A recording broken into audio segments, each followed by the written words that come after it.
ప్రభునందు ప్రియులారా, మీ అందరికీ ప్రభు యేసుక్రీస్తు నామమున శుభములు. ఆ తమ్మండుగురు ఎక్కడ?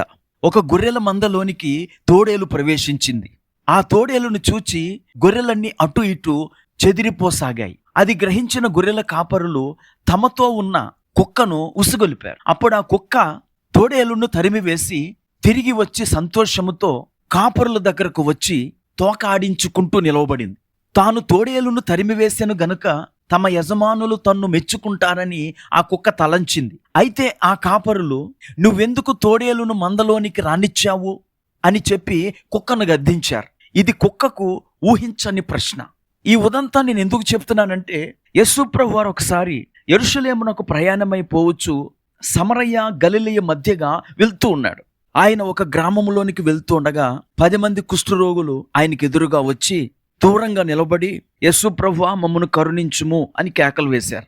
అప్పుడు ఆయన వారిని చూచి, మీరు వెళ్ళి మిమ్మును యాజకులకు కనుపరుచుకొనమని చెప్పాడు. వారు వెళ్తుండగా శుద్ధులయ్యారు. అయితే స్వస్థత పొందిన తరువాత ఒక వ్యక్తి యేసు ప్రభు దగ్గరికి వచ్చి ఆయన పాదముల యొద్ద సాగిలపడ్డాడు. అప్పుడు యేసు ఆ వ్యక్తిని ఇలా ప్రశ్నించాడు, 10 మంది శుద్ధులైరి కారా? ఆ 90 ఎక్కడా? యేసు తిరిగి వచ్చిన ఆ సమరయ కుష్ఠరోగిని ఆ 90 గురించి ప్రశ్నించటం మనకి కాస్త ఆశ్చర్యముగా ఉంటది. కానీ అందులో చాలా అర్థం ఉంది. కుష్ఠు రోగులుగా ఉన్నప్పుడు మీరందరూ కలిసి ఉన్నారు, కలిసి తిరిగారు. కానీ కృతజ్ఞతతో నా దగ్గరకు వచ్చినప్పుడు నువ్వెందుకు వారిని తీసుకురాలేకపోయావు అనే అర్థం ఆ ప్రశ్న వెనుక దాగి ఉన్నది. దొంగల చేతిలో చిక్కి కొట్టబడిన ఒక వ్యక్తి దారి పక్కన కొరప్రాణముతో పడి ఉంటే ఆ వ్యక్తిని చూచిన యాజకుడు తన దారిని తాను వెళ్ళిపోయాడు. లేవీయుడు కూడా ఆ వ్యక్తిని చూచాడు గాని తన దారిని తాను వెళ్ళిపోయాడు. వారు ఏమాత్రమూ కనికరము జాలి లేని వారుగా పట్టించుకోకుండా వెళ్ళిపోయారు. ప్రియులారా, దేవుడే గనుక మనల్ని పట్టించుకొనకపోతే ఆయన మన కొరకు సిలువ వేయబడి ప్రాణం పెట్టేవాడా? ఆయన పట్టించుకున్నాడు గనుకనే మన రక్షణ కొరకై ఆయన విమోచన కార్యాన్ని చేశాడు.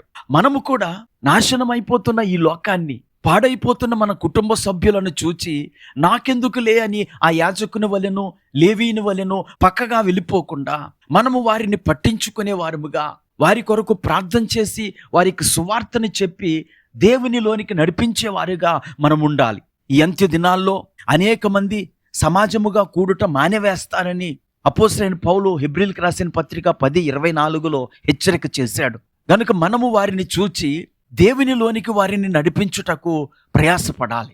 ఆంద్రేయ పేతురును యేసు ప్రభు దగ్గరికి తీసుకొచ్చాడు. ఆ పేతురు ఆంద్రేయ కంటే గొప్పవాడైపోయాడు.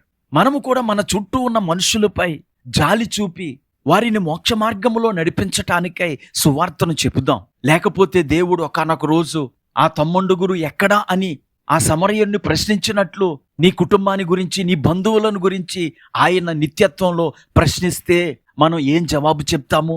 ప్రార్థన చేసుకుందాం. కృపా కనికరం కలిగిన మా తండ్రి, నీకు వందనాలు. ఆ 90 ఎక్కడా అని సమరయుణ్ణి ప్రశ్నించారు. ఈ మాటలు వింటున్న మా వీక్షకుల యొక్క కుటుంబ సభ్యులను గురించి ఒకానొక రోజున మీరు ప్రశ్నిస్తారు గనుక సువార్త ప్రకటించి వారిని నీ దగ్గరికి నడిపించే వారముగా ఉండుటకు కృప చూపమని యేసుక్రీస్తు నామమున ప్రార్థించి వేడుకుంటున్నాము.